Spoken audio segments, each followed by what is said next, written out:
On est avec Mme Sylvie Filiot, directrice générale CDC Rond-Point. Bonsoir. Bonsoir, Josiane. Tout d'abord, pour ceux qui ne connaîtraient pas, qu'est-ce que la CDC Rond-Point? Bon, la CDC Rond-Point, c'est la Corporation de développement communautaire, Rond-Point par son nom. Il y en a 58 à travers le Québec. On est représenté, on a une table nationale, donc la table nationale des CDC, et on a des axes de développement, dont 10 axes de développement qui sont les mêmes pour toutes les CDC à travers le Québec.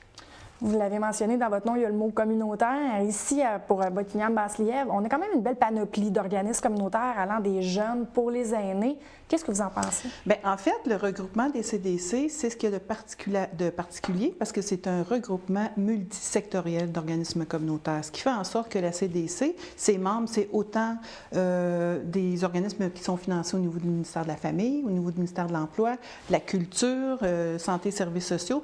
Donc, oui, ici, dans l'Outaouais et particulièrement dans notre comté, en fait, Vallée de la Lièvre et Petites-Nations, on a des services pour les jeunes, pour les familles, pour l'emploi, écoute, on couvre vraiment les besoins essentiels des gens de notre communauté par les services des organismes communautaires.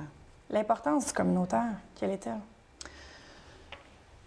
Écoutez, on s'interroge toujours, qu'est-ce que font les organismes communautaires? C'est hyper important. Les organismes communautaires, là, c'est la base, hein, c'est les gens, ça vient de la base, c'est les gens qui ont décidé à un moment donné, là, je ne ferai pas l'historique du communautaire, mais en fait, qui décident, bien écoute, nous, on a besoin peut-être d'un coup de main au niveau, je ne sais pas, des compétences parentales, en tout cas, bon, on s'est assis autour de ces enjeux-là, puis on a décidé, bon, les maisons de la famille sont mis en place. Les jeunes, on s'occupe de nos jeunes. Bon, il y a l'école, mais après l'école, il y a toute la notion de vie des jeunes à l'extérieur de l'école. Donc, on rentre en compte les maisons de jeunes, etc., etc. Donc, ça vient de la base, ça vient des besoins fondamentaux des gens de notre population, les gens qui ont faim, les gens qui ont besoin d'un emploi, etc., etc. Donc, il est là l'importance du communautaire. Ce qui est plus difficile dans le communautaire, oui, il est important, mais ce qui est difficile beaucoup dans le communautaire, c'est qu'on arrive difficilement, disons, à mesurer les impacts. Hein? C'est facile à mesurer les impacts économiques quand on a une entreprise d'économie. Exemple, on a des revenus, on a des dépenses, on fait des profits, mais les organismes communautaires, c'est pas ce qu'on fait, c'est qu'on fait du changement social, de la transformation sociale. Donc, c'est plus difficile à mesurer et donc, on dit, bon, oui, c'est important, mais comment c'est important? Bien, c'est important dans le sens de la transformation sociale pour une personne dans sa communauté. J'aurais dû commencer avec cette question-là. Comment va le communautaire? Bien, écoutez, le communautaire, en cette période, on peut dire difficile là, pour tout le Québec, en fait, avec les mesures du gouvernement. Le communautaire va bien, dans le sens où va pas plus mal, il ira pas, peut-être j'espère mieux encore, mais le communautaire, ça fait longtemps. Ça fait longtemps qu'on demande des rehaussements de notre financement, ça fait longtemps qu'on demande notre juste part pour mieux desservir. Oui, pour répondre à notre mission qui est les besoins de base d'une communauté, en fait. Est-ce que, justement, dans cette période que plusieurs qualifient d'austérité, est-ce que vous avez été coupé du côté du communautaire? Bien, bon, pas encore. Je dirais pas encore, mais en fait... Croiser nos doigts. Oui, il faut croiser les doigts. En fait, l'ancien gouvernement, sous le gouvernement du Parti québécois, en fait, avait promis, en fait, des rehaussements pour les organismes communautaires. Et le nouveau gouvernement n'a pas engendré ce rehaussement-là. Donc, c'est certain qu'on attend ça encore. On va peut-être attendre longtemps. Mais présentement, on n'a pas de coupure comme on voit dans les CLD, comme on voit dans les CREO, tout ça. Mais on a des dommages. Les organismes communautaires ont subi les dommages collatéraux de toute cette manifestation de coupure du gouvernement. Quand on pense à la CREO, qui est une instance régionale de développement, de concertation, de partenariat, c'est plusieurs organismes communautaires là, qui ont déposé des projets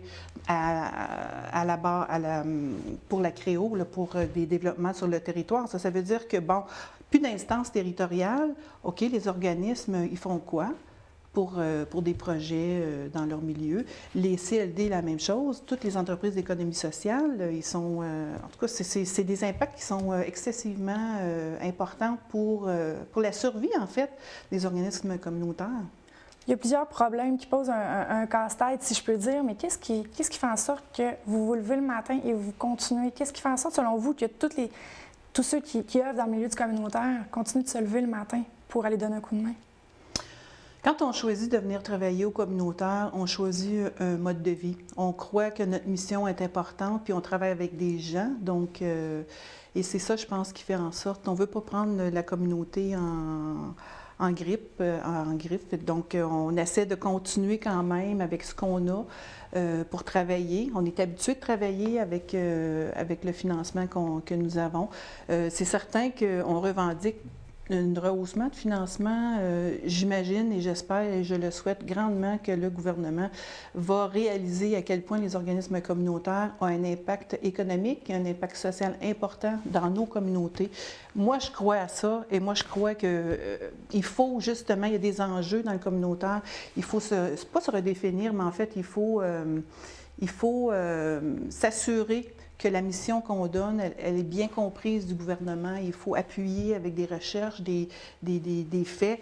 Et je sais que dernièrement, en fait, pas plus tard que ce matin, il y a eu une étude de la SAQEC qui ont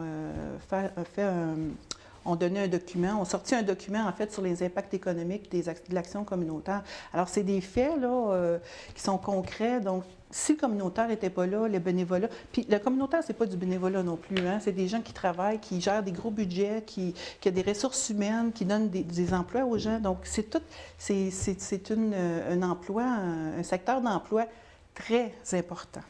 En ces temps des fêtes, la dernière question, un souhait, justement, pour les organismes communautaires? Bien, écoutez, soyons solidaires, continuons. Je pense que c'est par les petits pas, continuons à se parler, continuons à communiquer, et de s'asseoir et de revendiquer ce qu'on a besoin pour continuer notre mission. Parfait, merci beaucoup. Ça fait plaisir.